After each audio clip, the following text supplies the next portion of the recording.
When you go to the hospital, the first person that you're going to interact with and see the most is a CNA or another first-level healthcare provider. These healthcare providers do not get paid enough with what they have to deal with every single day.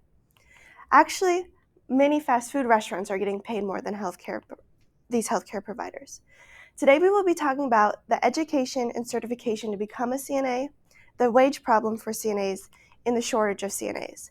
These are all reasons why fast food workers should not be getting paid more than CNAs. To start off with why CNAs should be getting paid more than fast food workers is because when they hire a fast food worker, they don't necessarily need a qualification. The only thing they really need is a high school diploma. Many fast food places are known to hire teenagers, the youngest being around 14. As we see around the world, people are desperate for workers, and one of those places are fast food workers. According to BusinessInsider.com, some fast food restaurants owners are turning to teenagers to help solve the labor shortage, meaning they hire people with little education and experience. Fast food places start out around $15 an hour and it can go up to $20, while CNAs on the other hand get paid around $10 an hour and the average is about $18 an hour. Not only do CNAs get paid very little, they have to also pay off the schooling that they have to do when they get a job. According to registernursing.org, while the tuition cost varies from school to school based on geographic location and other factors, tuition is generally not the only cost for CNA training. When you get into a CNA course, you have to pay for the books, the scrubs, the stethoscopes, the blood pressure kits, and you also have to pay, on top of that, the state test. I personally took the state test, and it was $175 out of pocket while I was still in high school.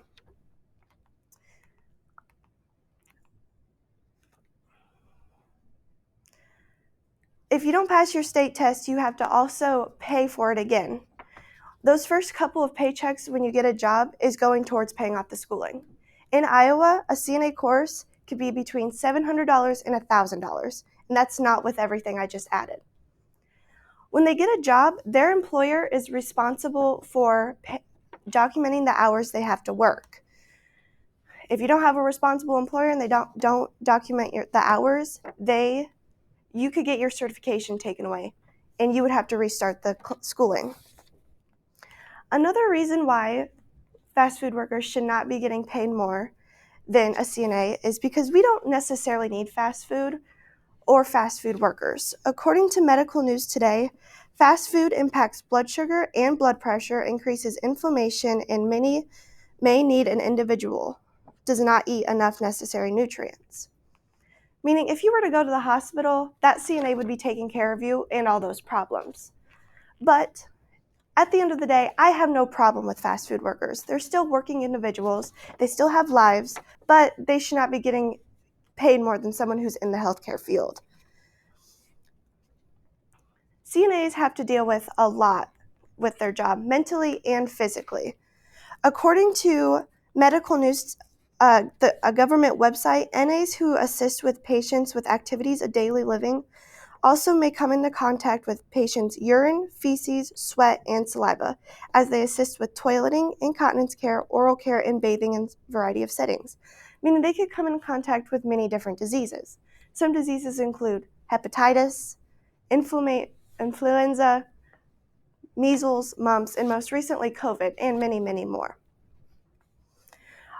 CNAs also have to deal with people who aren't the happiest. According to a government website, staff reported that 15.6% of residents directed aggression behavior towards them, most commonly in residents' room, which was 77.2% of the time, and in the morning, which is 84.3% of the time. During the provision of morning care, suggestions that providing help with activities of daily living in the morning increase the risk of aggression towards staff. Sometimes they get cussed at, spit at, and told things that nobody should ever hear.